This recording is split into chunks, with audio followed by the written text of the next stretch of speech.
हर खबर पर होगी आपकी पकड़। डाउनलोड कीजिए एबीपी लाइव ऐप। एक बार फिर आप सबका स्वागत है। हम बात कर रहे हैं सुशांत सिंह राजपूत की मौत के मामले में। इस वक्त हमारे साथ सुप्रीम कोर्ट के वकील ईशकरण भंडारी साहब जुड़ गए हैं, जो कि लगातार इस बात में जोर देकर कह रहे हैं कि इस मामले में सीबीआई जांच के बगैर चीज साफ नहीं हो सकती। ईशकरण साहब, मेरा पहला सवाल और सीधा सवाल, जिस तरीके से दो जगह मामले चल रहे हैं, हालांकि मुंबई में एफआईआर नहीं हुई है पर जांच तो वहीं चल रही है, क्राइम वहीं हुआ है। विकास सिंह साहब और सुशांत सिंह का परिवार पटना में एफआईआर दर्ज कराता है और वो वहां से जांच कर रहा है। तो ये दो एजेंसियां एक साथ जांच कर रही हैं, तो रास्ता क्या बचता है? किसकी सुने? मुंबई पुलिस की, बिहार पुलिस की? जांच कैसे होगी आगे? देखिए, अगर हम ब्रीफ में बात करें तो 45 दिन से मुंबई पुलिस को तो लगा ही नहीं कि कोई ऑफेंस हुआ है, कॉग्निजेबल ऑफेंस हुआ है। उन्होंने एफआईआर भी दर्ज नहीं की। एफआईआर तो एक बहुत लो थ्रेशोल्ड की स्टेज है, बहुत बेसिक स्टेज है कि अगर आपको लगता है, डाउट भी है, तो आप केस दर्ज करते हो, उसके बाद उसको इन्वेस्टिगेट करते हो और आप शायद एंड में जो फाइनल रिपोर्ट आती है आप कह सकते हो कि केस नहीं बनता या केस बनता है। तो मुंबई पुलिस ने तो पहले दिन ही कह दिया सुसाइड है और एफआईआर भी दर्ज नहीं करी उन्होंने। बिहार पुलिस ने अब एफआईआर दर्ज करी है फादर की कंप्लेंट पे, पर बिहार पुलिस को जो आपने सवाल पूछा उसका सीधा जवाब है, इतना आसान नहीं होगा ये केस इन्वेस्टिगेट करना, क्योंकि ज्यूरिसडिक्शन पे बहुत इश्यूज आएंगे। बिहार पुलिस ने 0 एफआईआर नहीं काटी है। जो होता है कि 0 एफआईआर काट के आप मुंबई भेज देते हैं, वो तो खुद ही उसको इन्वेस्टिगेट कर रहे हैं। और आपके चैनल पे मैंने फोटोज भी देखी थी कि कैसे वो ऑटो में घूम रहे हैं और कुछ कंट्रोवर्सी हो गई है कि बड़ी गाड़ी में वापस जा रहे हैं। तो ये अगर मुंबई पुलिस उनका सपोर्ट नहीं करेगी तो बिहार पुलिस के लिए इन्वेस्टिगेट करना ये ऑलमोस्ट इम्पॉसिबल है, लॉजिस्टिकली भी, और घटना भी मुंबई में हुई है। तो ये बहुत मुश्किल है बिहार पुलिस के लिए इन्वेस्टिगेट कर पाना। और जो टेक्निकल ज्यूरिसडिक्शन की ऑब्जेक्शन आएगी वो तो सुप्रीम कोर्ट में रिया ने ले ही ली है कि भाई बिहार पुलिस की इसमें ज्यूरिसडिक्शन नहीं बनती और ये मुंबई पुलिस को ही दिया जाए। उसके तो अंदर फादर ने केवीएट डाल दिया है। ईशकरण भंडारी, तो इस मामले में लॉजिकल कंक्लूजन आपको क्या लगता है? सीबीआई जांच? देखिए, लॉजिकल कंक्लूजन की तरफ हम जा ही रहे हैं, क्योंकि दो प्रदेशों का आप भी कानून जानते हैं और आपकी जनता जो कानून से परिचित नहीं है वो उनको बता देना चाहिए कि law and order state subject है। दो प्रदेश इस पे इन्वेस्टिगेशन नहीं कर सकते। होगी एक ही प्रदेश के अंदर, पर उसके अंदर अब लड़ाई हो गई है और ईडी जो एक सेंट्रल एजेंसी है उसने बिहार की एफआईआर मंगवा ली है। ईडी ने कहा है कि कुछ मनी एंगल इसमें वो देखना चाहते हैं। तो जब एक सेंट्रल एजेंसी ईडी वैसे ही केस में घुस गई है तो ये पूरा केस सेंट्रल एजेंसी सीबीआई को दे देना चाहिए, क्योंकि केस आप लगातार कहते आ रहे हैं कि मामला सीबीआई को देना चाहिए, लेकिन मेरा सवाल बहुत सीधा सा है। जो एफआईआर पटना में राजीव नगर थाने में दर्ज कराई गई, वही एफआईआर ईमेल के जरिए मुंबई भेजी जा सकती थी, वही कंप्लेन, ताकि मुंबई में एफआईआर करा देता सुशांत सिंह का परिवार। और विकास सिंह साहब तो इतने बड़े वकील हैं सुप्रीम कोर्ट के, दुनिया उन्होंने देखी हुई है। स्पेसिफिकली क्या जानबूझ के, क्योंकि मुंबई पुलिस सीबीआई ट्रांसफर करने से मना कर रही थी, इसीलिए ये मामला पटना में दर्ज कराया गया ताकि दो स्टेट का मामला बन जाए और इस बहाने से सेंट्रल एजेंसी को बीच में लाया जा सके? जो इल्जाम भी लगा रहे हैं सुशांत सिंह, रिया चक्रवर्ती के परिजन। नहीं, मैं ये उनकी लीगल स्ट्रैटेजी पे नहीं बोलना चाहूंगा, क्योंकि उनका कहना है कि उनको लगता है कॉज ऑफ एक्शन बिहार में भी लाया करता है। उस पर सुप्रीम कोर्ट डिसाइड करेगा कि कॉज ऑफ एक्शन बिहार में लाया करता है या मुंबई में करता है। मैंने जैसे कहा, मुश्किल केस है उनके लिए ये साबित कर पाना कि बिहार में ही इन्वेस्टिगेशन चाहिए। ये मुश्किल केस है, जो एक न्यूट्रल बात अगर बोली जाए, ये आसान केस नहीं होगा सुप्रीम कोर्ट में साबित कर पाना। इनफैक्ट लॉ तो इसके फेवर में नहीं है, तो ये थोड़ा मुश्किल होगा साबित कर पाना। पर उनके अभी आर्गुमेंट्स हुए नहीं है, कोर्ट प्री जज नहीं कर सकता इशू को। दूसरी बात कि उन्होंने मुंबई पुलिस में कंप्लेंट क्यों नहीं की, तो उनका जवाब, मेरी कुछ लोगों से बात हो रही थी, वो कहते हैं कि हमने 25 फरवरी को कंप्लेंट की थी मुंबई पुलिस को घटना से पहले, और मुंबई पुलिस ने उसको सीरियसली नहीं लिया और उनकी स्टेटमेंट भी नहीं ले रहे। ये इन अनुभव तो मैंने भी किया है, कंगना रनौत का भी मैं वकील हूं इस केस के अंदर। तो उनको मुंबई पुलिस ने बुलाया था, हमने लिखित में जवाब दिया कि वो 17 मार्च से कोरोना के टाइम पे अपने घर में है मनाली में, जहां से वो बिलोंग करती हैं, तो आप आके यहाँ पे स्टेटमेंट ले लीजिए। बिहार पुलिस मुंबई गई हुई है। हमने मुंबई पुलिस को कहा कि आप मनाली में आके स्टेटमेंट ले लीजिए। हमने ये भी कहा, जैसे आप और मैं लैपटॉप से बात कर रहे हैं, कि हम इलेक्ट्रॉनिक माध्यम से भी कर देंगे, हम देना चाहते हैं, पर मुंबई पुलिस ने कोई जवाब नहीं दिया। तो हो सकता है मुंबई पुलिस परिवार की स्टेटमेंट रिकॉर्ड पे ना ले रही हो, पर ये बात तो परिवार ही बता पाएगा। अच्छा ईशकरण, क्या आपको ऐसा लगता है कि जब सुशांत की मौत हुई थी तो पूरा मामला जो है वो नेपोटिज्म के इर्द गिर्द घूम रहा था, और अब जबकि परिवार की तरफ से बिहार में ये एफआईआर दर्ज कराई गई है तो मामला जो है वो पैसे की तरफ, प्रॉपर्टी की तरफ आ गया है। क्या आपको लगता है कि मुंबई पुलिस ने इस मामले में चूक कर दी? ज्यादा इन्फ्लुएंस में आ गई मुंबई पुलिस उस नेपोटिज्म वाले एंगल के? देखिए, दो हैं इसमें, दो अलग तरह से आपकी सेम बात का जवाब दूंगा। मुंबई पुलिस ने चूक तो करी ही करी है, ये तो निसंदेह बात है, इसमें we don't have to discuss this more. पर क्या एग्जैक्ट एंगल है? पैसे का एंगल है, या बॉलीवुड का प्रेशर था, या कुछ लोगों ने इतना फ्रस्ट्रेट कर दिया, या कॉन्स्पिरेसी थी, या मिक्सचर था? क्योंकि ये भी कहना बहुत कठिन है कि कॉन्स्पिरेसी में कौन कौन इन्वॉल्व था, कि रिया तो इतनी प्रभावशाली नहीं है। तो ये बहुत सारी बातें हैं जो इसमें इन्वॉल्व हैं, इसलिए अभी इस स्टेज से पहले एक इन्वेस्टिगेट करें। और हमने बहुत मामलों में देखा है, एफआईआर कई बार 306 अबेटमेंट टू सुसाइड में दर्ज होती है, पर अंत में जब इन्वेस्टिगेशन होता है मर्डर केस निकलता है, या कई बार मर्डर में एफआईआर दर्ज होती है, एंड में निकलता है 306 का।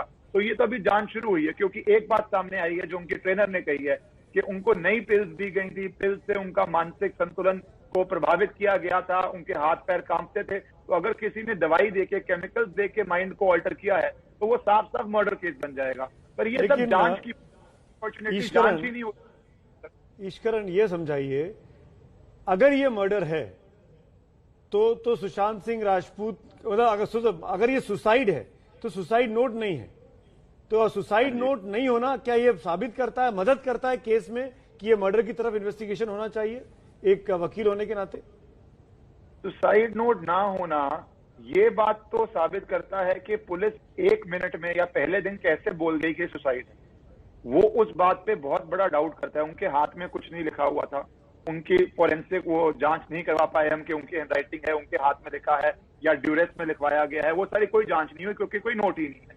तो जब नोट नहीं है, मुंबई पुलिस का, जिसको हम रिवर्स इंजीनियरिंग कहते हैं, कि आपने पहले कंक्लूजन ड्रॉ कर ली, उसके बाद आप उसको इन्वेस्टिगेट कर रहे हैं, तो ये मुंबई पुलिस का पहले दिन आके कहना, और पहले दिन क्या, पहले घंटे ही हमने खबर सुन ली थी कि ये सुसाइड है, और आप पत्रकार हैं, आप जानते हैं, लोग कहते हैं मिस्टीरियस डेथ है, अननेचुरल डेथ है, इन्वेस्टिगेट करो, या कहते हैं अलेजेड सुसाइड है। पर उस समय तो जो ऑफिशियल वर्जन गया, ना उसमें अलेजेड आया, ना उसमें मिस्टीरियस आया, वो तो सीधा ठोक के कंक्लूजन आया।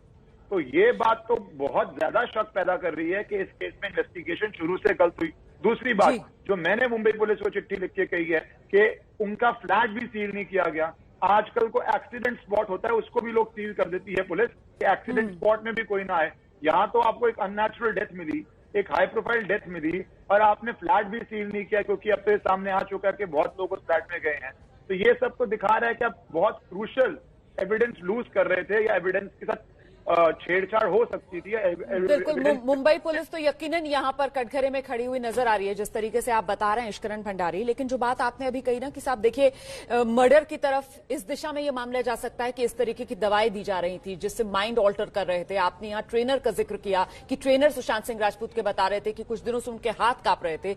लेकिन अदालत में तो हमें प्रूव करनी पड़ती है ना चीजें, और पोस्टमार्टम रिपोर्ट और विसरल रिपोर्ट, वहां तो किसी तरीके की कोई फाउल प्ले की बात सामने नहीं निकल कर आई है, तो फिर इसको कैसे सब्सटैंशिएट किया जाएगा?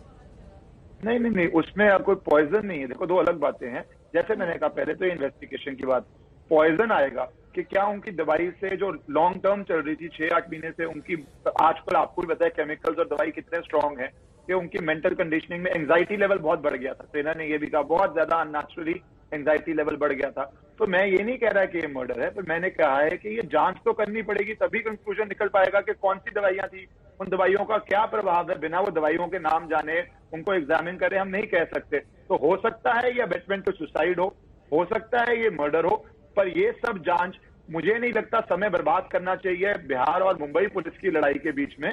ये अब सीबीआई को जाना चाहिए, क्योंकि वैसे ही बहुत देर हो चुकी है इसके। ईश्वरन, 45 दिन के बाद अंकिता लोखंडे सामने आती हैं और बिहार पुलिस के सामने वो तमाम बातें कहती हैं। मुझे नहीं पता कि उन्होंने मुंबई पुलिस के सामने क्या क्या बातें कही थी या अलग बातें कही थी, लेकिन जो बात अब पब्लिक डोमेन में आ गई, क्योंकि अंकिता लोखंडे की टीवी इंटरव्यूज सामने आ गया, वो टीवी कैमरे पे आकर बात कर रही हैं, तो हम ये मान सकते हैं कि जो उन्होंने बिहार पुलिस को कहा वही टीवी कैमरे पर बोल रही है। मैं ये जानना चाहूंगा, अंकिता लोखंडे क्या मुंबई पुलिस को ये सब बातें नहीं बता सकती थी जो उन्होंने बिहार पुलिस को कही, क्योंकि उनसे तो पूछताछ हुई थी? आपका बहुत लॉजिकल सवाल है कि कोई भी व्यक्ति मुंबई पुलिस को ये बात बता सकता था, कोई भी व्यक्ति हो, अंकिता की हम बात क्यों करें, पर क्या मुंबई पुलिस स्टोन वॉल कर रही थी? क्या मुंबई पुलिस ये बातें रिकॉर्ड पे नहीं ले रही थी? अगर नहीं ले रही थी फिर तो मुंबई पुलिस पे भी जांच होगी। कई बार केंद्रीय एजेंसी आके कुछ अफसरों पे भी जांच करती है। अगर ये साबित हुआ कि अंकिता मुंबई पुलिस को ये जानकारी दे रही थी, या जो और बात के लोगों का नाम लिया वो मुंबई पुलिस को जानकारी देना चाह रहे थे, पर मुंबई पुलिस उस जानकारी को ऑन रिकॉर्ड ले ही नहीं रही थी, केस डायरी में डाल ही नहीं रही थी, तो फिर तो मुंबई पुलिस पे भी जांच होगी। पर ये विषय पे बिना इस बात के क्या मुंबई पुलिस के पास वो गई और मुंबई पुलिस ने रिफ्यूज किया, वो तो हमें एक तथ्य साबित करके ही एलिगेशन लगानी पड़ेगी, उससे पहले नहीं लगा सकते। पर हाँ, मुंबई पुलिस को लेनी चाहिए कि खुद जाके लेनी चाहिए थी। मैं तो ये कह रहा हूँ खुद जाके लेनी चाहिए थी मुंबई पुलिस। आप मुंबई पुलिस पे के इंटेंट पे शुरू से सवाल खड़े कर रहे हैं कि उन्होंने ठीक से इन्वेस्टिगेशन नहीं किया, लेकिन मेरा सवाल एक बिहार पुलिस को लेकर भी है। जिस तरह की कंप्लेन दी गई के सिंह साहब की तरफ से, सुशांत के पिता की तरफ से, बहुत ही डिटेल्ड कंप्लेंट है और उसमें बहुत सी बातें लिखी गई हैं रिया चक्रवर्ती के परिवार ने और खुद रिया चक्रवर्ती ने क्या कुछ किया सुशांत के साथ। यहां तक कि फरवरी में भी सामने आ रहा है कि परिवार ने मौखिक तौर पर मुंबई पुलिस को यह शिकायत दी थी कि सुशांत सिंह राजपूत खुदकुशी कर सकते हैं, वो परेशान चल रहे हैं। मैं ये जानना चाहता हूं, जब रिया चक्रवर्ती पर इतने गंभीर इल्जाम थे और आपने तमाम 306 की धाराएं और दूसरी धाराओं में मुकदमा दर्ज कर लिया था बिहार पुलिस ने, तो आपको लगता नहीं है कि अरेस्ट वारंट लेके जाना चाहिए था पटना पुलिस को मुंबई, ताकि रिया चक्रवर्ती को पकड़ सकते, इंट्रोगेट कर सकते? अब तक नहीं हो पाई पूछताछ। देखिए, ये तो अगर Mumbai Bihar police arrest warrant लेके गई है या नहीं गई है कि मुझे जानकारी नहीं है, पर ऐसे केसेस में आमतौर अरेस्ट किया जाता है, उस पर कोई डाउट नहीं है। ये एलिगेशन बहुत सीरियस है और ये एलिगेशन अगर बिहार पुलिस ने एफआईआर दर्ज की है तो ऑर्डिनरी कोर्स में ऐसे केस में रिया चक्रवर्ती हो या क्लियर कर दूं, क्योंकि हम लाइव बात कर रहे हैं। जो बिहार पुलिस की टीम गई है मुंबई, उनके एक अधिकारी का ऑन रिकॉर्ड ये बयान है कैमरे पर कि हम लोग अरेस्ट वारंट लेकर नहीं आए हैं, अभी हम लोग इन्वेस्टिगेशन के लिए छानबीन करने आए हैं। तो वही बात मैं कह रहा हूं कि जो बात आपको समझ में आ रही है, जो एक पत्रकार होने के नाते हमको समझ में आ रही है कि इतने गंभीर इल्जाम थे, तो बिहार पुलिस पूरी तैयारी करके क्यों नहीं गई? और क्या रिया चक्रवर्ती मतलब एक महिला पुलिसकर्मी तक बिहार पुलिस की टीम में नहीं शामिल है? मतलब रिया चक्रवर्ती को लेकर आप पूरा केस बनाकर आए हैं बिहार से, चर्चा मतलब तफ्तीश करने के लिए इस मामले में, और आप गिरफ्तारी वारंट तो छोड़िए, आप अपने साथ में एक महिला पुलिसकर्मी को भी नहीं लेकर आए। ये क्या कर रही है बिहार पुलिस? अब तो सवाल बिहार पुलिस पर भी उठेगा। ये आपका उचित सवाल है, पर इसका जवाब तो बिहार पुलिस ही दे सकती है कि वो क्यों नहीं अरेस्ट करना चाह रही है। क्योंकि जैसे मैंने कहा, आमतौर पे ऐसे केस में अरेस्ट होता है। मैं तो एक लीगल बात कर सकता हूँ, बिहार पुलिस अपनी डिस्क्रिशन में कर रही है, नहीं कर रही, क्यों नहीं कर रही, ये तो उनके अफसर ही दे पाएंगे। बट आमतौर में ऐसे केस में कस्टोडियल इंटरोगेशन, जो 5 नाम है, पांचों की होती है, एक नाम की हम क्यों बात करें इसके? दरअसल ये सवाल इसलिए हम उठा रहे हैं यहाँ पर इश्करण, क्योंकि भाई एक पक्ष जो है वो मुंबई पुलिस को कटघरे में खड़ा कर रहा है, लेकिन वहीं दूसरी तरफ से कहा जा रहा है कि बिहार पुलिस जो पहुंची है मुंबई, वो भी जांच कहां करना चाह रही है, वो भी कहां इस मामले के अंदर कंक्लूजन, नतीजे तक पहुंचना चाह रही है। ये सारी बिसात जो है वो तो कहीं ना कहीं राजनीतिक गोटियां सेट करने के लिए, मामले को सीबीआई जांच की तरफ लेकर जाने के लिए बिछाई जा रही है। देखिए, सीबीआई जांच के लिए बहसात बिठाने की जरूरत नहीं है। मैं तो कहता हूं इस केस में वैसे भी सीबीआई जांच होनी चाहिए, नहीं होगी तो कोर्ट जाके हो जाएगी। कोर्ट के पास पावर होती है सीबीआई जांच ऑर्डर करने की उचित स्टेज के ऊपर। तो अगर ये कुछ राजनीति हो रही है इसमें, दुर्भाग्यपूर्ण है। बट जो मेरा फोकस है और मेरे ख्याल से आपका है और जनता का है, वो है जस्टिस की तरफ। और ये अनफॉर्चुनेट बात है कि अगर मुंबई बिहार के टसल में सुप्रीम कोर्ट नोटिस देगा, जवाब देगी बिहार की स्टेट, फिर महाराष्ट्र स्टेट जवाब देगी, तो इसमें समय बर्बाद हो, ये गलत बात है। मुझे लगता है कि ये बात तो रिया ने एक टाइम पे ट्वीट किया था कि सीबीआई जांच होनी चाहिए, परिवार को भी कहना चाहिए सीबीआई जांच होनी चाहिए, कि हम एक जांच की तरफ तो बढ़े। ये जो टसल में समय बर्बाद हो रहा है, ये मेरे ख्याल से उचित नहीं है। पर हम सब यही चाहते हैं, जो बात आप कह रहे हैं ईश्वरन, कि सुशांत को इंसाफ दो। हमारा कैंपेन भी यही है कि सुशांत के साथ इंसाफ होना चाहिए। उसने इस भरी जवानी में 34 साल की उम्र में इतना बड़ा कदम उठा लिया कि अपनी जान ले ली। लेकिन मैं ये जानना चाहता हूं ईश्वरन, जो बहुत इंपॉर्टेंट चीज है और आप समझा पाएंगे, अगर सुशांत सिंह राजपूत परेशान थे और वो रिया चक्रवर्ती के साथ बीते कुछ दिनों से रह रहे थे, तो क्या, और आखिरी मौके पर रिया चक्रवर्ती उनके घर से निकल जाती हैं, तो मुंबई पुलिस क्या रिया चक्रवर्ती के साथ मिली हुई है? क्यों मुंबई पुलिस रिया चक्रवर्ती पर रहमदिली दिखा रही है? क्यों मुंबई पुलिस ने रिया चक्रवर्ती के अकाउंट्स की छानबीन नहीं की? ये चीजें क्या इशारा कर रही हैं? क्या कहीं कोई आप मिली भगत का एंगल भी देखते हैं?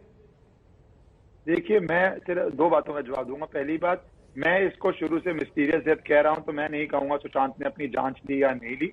जान ली या ठीक नहीं है। ली, क्योंकि ये इन्वेस्टिगेशन के बात करेंगे, टेक्निकल बात है।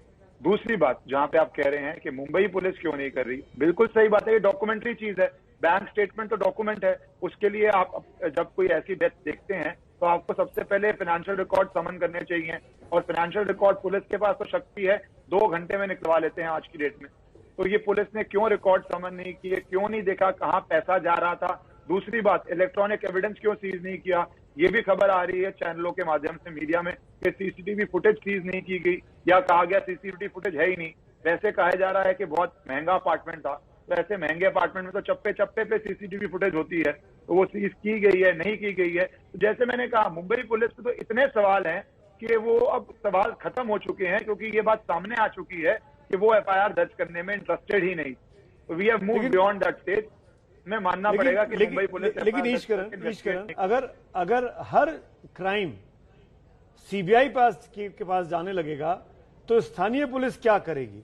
आपने शुरू से ही मुहिम छेड़ दी थी कि सीबीआई के पास इन्वेस्टिगेशन चला जाए, मुंबई पुलिस ठीक नहीं काम कर रही है। इसमें उस पॉलिटिकल एंगल को हम कैसे अलग करें? क्योंकि मुंबई में उद्धव ठाकरे की गैर भाजपाई सरकार है, इसीलिए भाजपा के लोग सीबीआई जांच की बात कर रहे हैं, चाहे वो एमपीज हो, चाहे वो सीनियर लीडर्स हो। मैं सबके नाम भी ले सकता हूं, लेकिन टाइम जाया होगा। लेकिन तो ये इसमें वो पॉलिटिकल एंगल क्यों नहीं देखा जाए कि आप जानबूझकर मुंबई पुलिस को टारगेट कर रहे हैं क्योंकि आपके अपोनेंट की वहां सरकार है? देखिए, इसका सिर्फ एक सीधा सीधा जवाब है कि मैं शुरू से नहीं कह रहा हूं। 14 जून को घटना हुई थी, पहली बारी पब्लिक स्टेटमेंट दी गई थी 9 जुलाई को मेरी तरफ के सीबीआई में जान जाए। उसका मतलब है 25-26 दिन तक एफआईआर दर्ज नहीं हुई थी, उसके बाद क्या था। आपकी बात उचित होती अगर ये 14 जून को बोला जाता, नहीं बोला गया। 25 दिन में एफआईआर दर्ज ना होना, आप भी मानेंगे, आप जर्नलिस्ट हैं, आपने बहुत केसेस देखे हैं, ऑर्डिनरी बात नहीं है कि आप 25 दिन में एफआईआर दर्ज ना करें। तो जब आप 25 दिन तक अगर मुंबई पुलिस एफआईआर नहीं दर्ज करती तो ये सवाल तो उठेगा ही कि सीबीआई में जाए। और उसके बाद तो इतने सारे लैप्सेस सामने आ चुके हैं, तभी मुंबई पुलिस आके ठोक के नहीं कह रही ना कि हमने ये स्टेटमेंट सीज कर ली है, हमने फ्लैग सीज किया था, हमने इलेक्ट्रॉनिक एविडेंस ले लिया। तो राजनीतिक बात को बाहर निकालिए, बात जस्टिस की है। 25 दिन बाद आवाज उठाई थी मैंने। ईशकरण, मैं राजनीति की बात इसलिए कर रहा हूं क्योंकि खुद रिया चक्रवर्ती ने करीब 1 हफ्ते 10 दिन पहले ट्वीट किया और उसमें गृह मंत्री अमित शाह जी को टैग किया, और उसमें माना कि मैं उनकी गर्लफ्रेंड हूं और मैं गर्लफ्रेंड होने के नाते आहत हूं और इस पूरे मामले की सीबीआई जांच करा लीजिए। अब रिया चक्रवर्ती जब एफआईआर पटना में हो गई है और पटना पुलिस मुंबई पहुंच गई है उनको ढूंढते हुए, तो वो सुप्रीम कोर्ट में याचिका लगाकर कह रही है कि इस मामले को मुंबई ट्रांसफर कर दिया जाए जो पटना में दर्ज हुआ है। इसलिए मैं आपसे पूछ रहा हूं कि इसमें अमित शाह को लेकर आया जाता है, अमित शाह को टैग किया जाता है, बीजेपी के एमपी साउंड बाइट दे रहे हैं। ये इसमें रिया चक्रवर्ती के रोल को आप कैसे देख रहे हैं? वो किधर खड़ी हैं? वो सीबीआई चाह रही है कि नहीं चाह रही है? आपका सवाल था राजनीति। अब रिया चक्रवर्ती तो बीजेपी की नहीं है या राजनीति नहीं कर रही होगी जी हाँ। तो अब रिया चक्रवर्ती अपना सीबीआई कह रही हैं और उसके बाद मुंबई पुलिस कह रही हैं, तो वो क्यों अपना स्टैंड बदल रही हैं, इसका जवाब तो उनको ही देना पड़ेगा। मुझे लगता है कि जो परिवार के वकील हैं वो सुप्रीम कोर्ट में ये बात रखेंगे कि इनका ट्वीट जो है वो पब्लिक डॉक्यूमेंट है, पब्लिकली किया गया है, मेरे ख्याल से उनकी ऑफिशियल सोशल हैंडल से किया गया।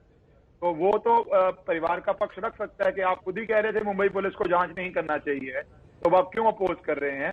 पर उस पर वो कह सकती हैं कि मुझे बिहार पुलिस पे विश्वास नहीं है, मैं तो सीबीआई कह रही थी। और सुप्रीम कोर्ट के पास पावर है कि उस सुनवाई के दौरान वो अपने आप ही एक वाया मीडिया निकाल दे और कहे कि ठीक है, इस लड़ाई में ना पड़ के हम सीबीआई के पास भेज रहे हैं। वो होगा तो मेरे ख्याल से इस केस में सबसे उचित बात वही होगी कि बिना पॉलिटिक्स के हम एक जस्टिस की तरफ जाएं, बिना पार्टी के हम एक जस्टिस की तरफ जाएं कि समय ना बर्बाद करते हुए सीबीआई जांच करें, जो रिया ने एक समय पे कही है। और मुझे नहीं लगता परिवार। लेकिन ईशकरण भंडारी, देखिए, एक बड़ा तबका इस देश का ऐसा है जिसको ऐसा लग रहा है कि सुशांत की मौत के मामले में ना हम पहले दिन से ही लगातार बलि के बकरे ढूंढ रहे हैं। शुरुआत हमने नेपोटिज्म से कर दी, भाई भतीजावाद, कि भाई ये खान कैंप चल रहा है, ये जौहर कैंप चल रहा है, ये कपूर कैंप चल रहा है, इनका दबदबा है। और उसके बाद कुछ हाथ नहीं लगता आया तो अब एक नई हम लोग कहानी उसको कहा जा रहा है कि लेकर आ गए और रिया चक्रवर्ती को कटघरे में खड़ा कर दिया है। वो रिया चक्रवर्ती जो खुद ही हफ्ता 10 दिन पहले तक खुद ही मांग कर रही थी कि भाई सीबीआई जांच करवा लीजिए इस मामले की। अब जब उसी को कटघरे में खड़ा किया जा रहा है तो वो तो पहले अपनी जान बचाएगी ना। और सुप्रीम कोर्ट में वो इसीलिए गई है कि मामला आप बिहार की जगह मुंबई में रहने दें। देखिए, अब परिवार फादर का वर्जन है तो मैं उसको कहानी कह के तो डिसमिस नहीं करना चाहूंगा। ये तो उन्होंने वर्जन दिया है, अपना कंप्लेंट दी है, वर्जन भी क्या, उन्होंने तो रिटर्न में कंप्लेंट दी है उस पर बिहार पुलिस ने संज्ञान लेके एफआईआर भी दर्ज कर लिया है। अब जो उनकी कंप्लेंट के इन्वेस्टिगेशन ही बताएगी कि उनकी कंप्लेंट स्टोरी है या फैक्चुअल है या बैक विद एविडेंस है, तो उसके लिए तो हमें इन्वेस्टिगेशन का वेट करना पड़ेगा। उसको मैं किसी तरह से भी प्रीमेच्योरली डिसमिस करना उचित नहीं होगा। तो नहीं, बिल्कुल आप सही कह रहे हैं, लेकिन सवाल यहाँ पर इसलिए उठता है कि साहब जब मुंबई पुलिस ने शुरुआत में ये छानबीन शुरू की तब परिवार की तरफ से रिया चक्रवर्ती का नाम क्यों मुंबई पुलिस को नहीं बताया गया? इस बारे में किसी की तरफ से तो रिया चक्रवर्ती के बारे में कोई जिक्र मुंबई पुलिस से करता ना, तब तो किसी ने रिया चक्रवर्ती का कोई नाम नहीं लिया। ये सवाल इसलिए, पर ये आपको उनके लॉयर से पूछना पड़ेगा, क्योंकि वही फैक्ट आ सकते हैं या परिवार का कोई मेंबर्स आ सकता है कि वो मुंबई पुलिस के पास गए और मुंबई पुलिस ने रिफ्यूज किया, या उनको मुंबई पुलिस से कॉन्फिडेंस ही नहीं था, वो मुंबई पुलिस के पास गए ही नहीं। I can not fill in that blank. मेरे पास वो जानकारी नहीं है कि मैं वो गैप को फिल कर पाऊं। ये तो कोई उनका ऑफिशियल वर्जन ही गैप को दे पाएगा आंसर इस बात का। सुप्रीम कोर्ट में आज सुनवाई होनी थी, कुछ उम्मीद है कि मामला जाएगा सीबीआई के पास, सुप्रीम कोर्ट इंटरवीन करेगा? नहीं, मेरे को तो, मैं अपनी लीगल से बात कर रहा हूँ, मेरे हिसाब से तो सोल्यूशन एचएफ सीबीआई है। मुंबई पुलिस के ऊपर बहुत सवाल है, वो आ चुके हैं। बिहार पुलिस को मैंने शुरू में ही कहा था, न्यूट्रल बात करते हुए, बिहार पुलिस को ज्यूरिसडिक्शन के ऊपर काफी इश्यूज आएंगे। मैं प्री जज नहीं करना चाह रहा, बट उनको दिक्कतें आएंगी ये प्रूव करना, ज्यूरिसडिक्शन और लॉजिस्टिक भी आएगी। तो कैसे जाके इन्वेस्टिगेट करेंगे, बैंक अकाउंट लेक्चर, तो उनको प्रॉब्लम्स आएंगी। तो अब जस्टिस के लिए सोल्यूशन क्या है? एक सेंट्रल एजेंसी हो सकती है, और वैसे भी स्टैंडर्ड यही है। शीना बोरा जो मुंबई का केस था, वो सेंट्रल एजेंसी को ही गया, ईडी देख ही रही है। तो अगर हमें सोल्यूशन की तरफ जाना है तो वो तो सेंट्रल एजेंसी से आएगा, नहीं तो ये बात 15-20 दिन, महीना और लटकी रहेगी कि कौन और मुंबई पुलिस की जांच की वो सबसे बड़ी खामी जिसको आप लोग रखेंगे सुप्रीम कोर्ट के सामने, वो क्या है? मुंबई पुलिस की बहुत खामियां हैं कि उन्होंने तो 45 दिन में एफआईआर ही दर्ज नहीं की। उसके आगे हम डिटेल में अगर बात शुरू करें तो बहुत सारी हैं, उनकी ऑन रिकॉर्ड आ जाती है पोस्टमार्टम से पहले के सुसाइड केस है। वो तो खामियों का अंत ही नहीं हो रहा। उसके बाद आप जब ये देख रहे हैं डॉक्यूमेंट है, अगर 15 करोड़ गया अकाउंट से, अगर मैं बोल रहा हूं, तो वो तो इतना बड़ा चीज है जिसपे इन्वेस्टिगेशन होनी चाहिए थी। कोई ऑर्डिनरी सम ऑफ मनी तो है नहीं एक साल में जाना 15 करोड़। तो आपने क्यों नहीं इन्वेस्टिगेट किया?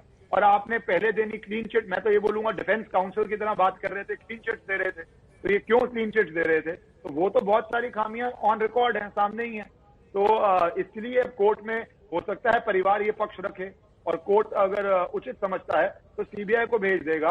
और ये जो सारा डिस्प्यूट है, क्योंकि आप जो बात कर रहे हैं वो बिल्कुल सही है, मैंने भी वही बात कही है कि बिहार के लिए केस इन्वेस्टिगेट करना लॉजिस्टिकली, ज्यूरिसडिक्शनली इजी नहीं है। चलिए, बहुत बहुत शुक्रिया इश्करन, आपने बहुत तफसील से बात की, डिटेल में बात की, और शायद जो मुहिम आप छेड़े हुए हैं कि इस मामले को सीबीआई को सौंपा जाना चाहिए, उसका निष्कर्ष आज कल में जरूर हम सामने आएगा जब सुप्रीम कोर्ट में इस मामले पर सुनवाई होगी। बिल्कुल, फिलहाल क्योंकि 2 राज्यों की पुलिस अब जांच कर रही है, और जो बात इश्करन भंडारी यहां पर कह रहे थे कि भाई लॉजिकल कंक्लूजन तो यही होगा कि सीबीआई को इस मामले की जांच सौंप दी जाए। अब देखना होगा कि क्या होता है इस मामले में।